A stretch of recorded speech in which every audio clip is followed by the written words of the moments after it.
A ver, banda, pues aquí reportándome ya a las 11:12 pm. Vamos a explicar rápidamente lo que es el puente de Wheatstone, porque a varios ya no les salió la práctica. Entonces, vamos rápidamente. El puente de Wheatstone es este circuito que consta de 4 resistencias: R1, R2, resistencia de un potenciómetro y resistencia de un termistor. Se alimenta con 5 volts porque se acopla al ADC.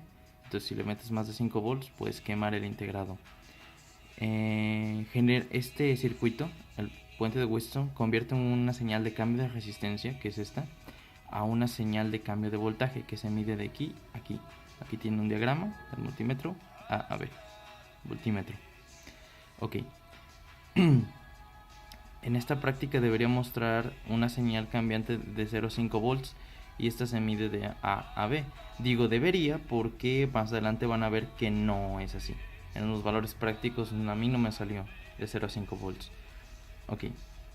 Un puente de Wheatstone se debe poner en condiciones de equilibrio y es importante porque es lo primero que tienen que hacer en la práctica para que manden al ADC valores de 0 volts en adelante, hacia arriba. Es decir, que al medir la diferencia de potencial entre A y B, de aquí a aquí, es decir, esto, debe dar 0 volts. ¿Cómo se consigue esto? Bueno, esto se logra con la fórmula que es característica del puente de Wheatstone, que dice que si está en equilibrio significa que R1, uy, se lagueó mi celular, R1 por resistencia del termistor es lo mismo que resistencia 2 por la resistencia del potenciómetro. Entonces aquí tenemos un circuito equivalente que es VCC, GND, R1, R2, el potenciómetro y el termistor. A ver, uy, ya no se está cargando. Uy. No, ya está. Errores técnicos. Bueno, entonces eso. Este por este debe dar lo mismo que este por este. Entonces voltaje de A es igual a voltaje de B para que el voltaje diferencial, es decir, el voltaje que hay de aquí a aquí, sea voltaje de A menos voltaje de B, sea igual a 0 volts. Es importante recalcar que el voltaje de A y voltaje de B no necesariamente son 0 volts. Concretamente yo usé R1 igual a R2, o sea las mismas resistencias de 1 kilo ohm cada una. Y la resistencia del termistor, compré el de Cetrioni, que es uno de coeficiente negativo de un valor de 10 kilo ohms. Con coeficiente negativo pues ya vieron, ¿no? Que incrementa temperatura, disminuye resistencia. Y 10 kilo ohms se supone que a temperatura ambiente debería estar en 10 kilos. Y digo debería porque van a ver ahorita que no da eso. Como la resistencia del termistor depende de la temperatura, es decir, que no necesariamente van a tener los 10 kilo ohms ahí, y se busca que la resistencia del potenciómetro sea igual a la resistencia del termistor para que el voltaje diferencial de aquí a aquí, el diferencial, sea igual a 0 volts. Este potenciómetro se va a variar hasta que se muestre en 0 volts, es decir, van a estar girándole hasta que en su voltímetro aparezcan 0 volts.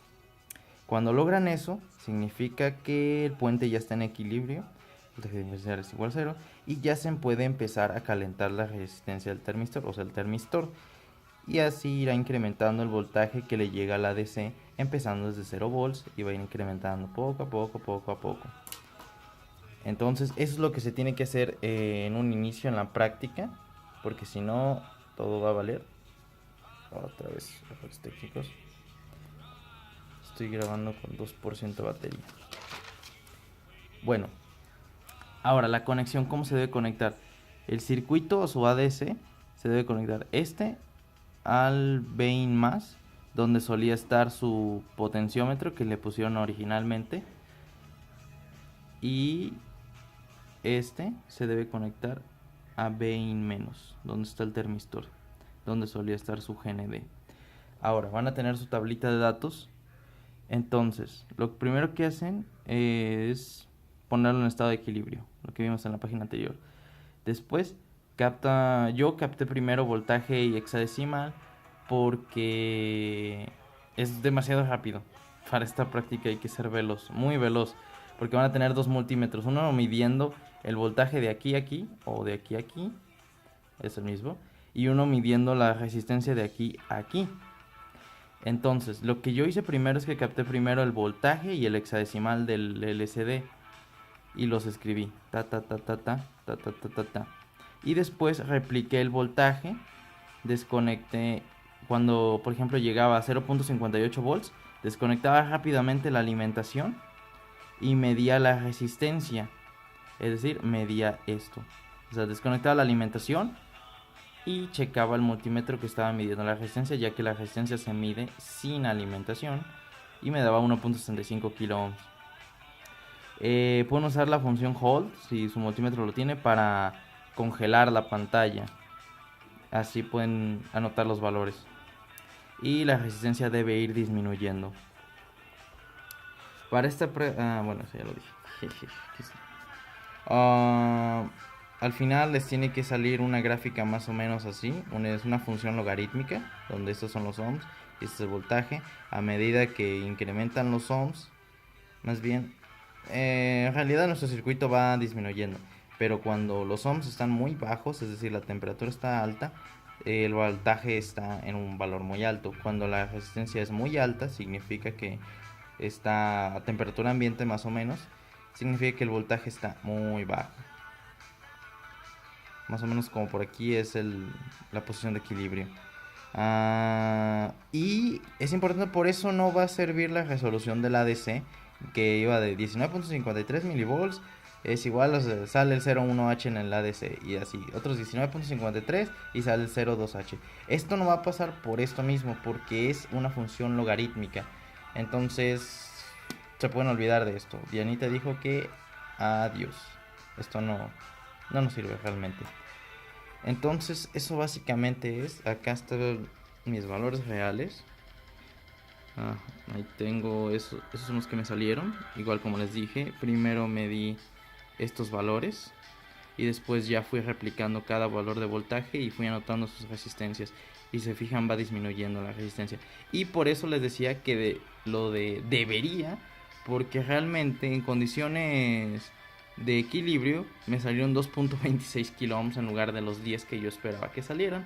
Pero al final de cuentas Dianita dijo que estaba bien y que midiéramos los valores, obviamente sin alimentación de la resistencia. Y con eso grafican su curva y les tiene que salir más o menos exponencial. Digo, logarítmica, así. Bien perrona, ¿no? Así, mamalona. Claro, no llega a los 10 kilos, ya les dije que como a los 2. Y como al 1 punto y algo de volts. Y en sí es eso. Si Dianita ya checa que tienen esta gráfica, si así salen sus resistencias, su práctica está al 100. Bueno, eso básicamente es todo. Entonces, recapitulando, esta madre, 4 resistencias, el termistor, el potenciómetro es esa variable para alcanzar a poner un 0 volts de aquí a acá. Este es el circuito, voltaje de A, el voltaje diferencial, R1, R2 son iguales para que el potenciómetro y del termistor y potenciómetro puedan ser iguales, los uses de manera igual. RT depende de la temperatura. Bueno, es todo básicamente esto es para lo de poner en equilibrio el circuito. La conexión, ahí está, déjenme acerco más, ahí está. La tablita, las recomendaciones. Hay que ser veloces, muy veloces. Y que es una función logarítmica. Y eso es todo, compañeros. Hasta luego.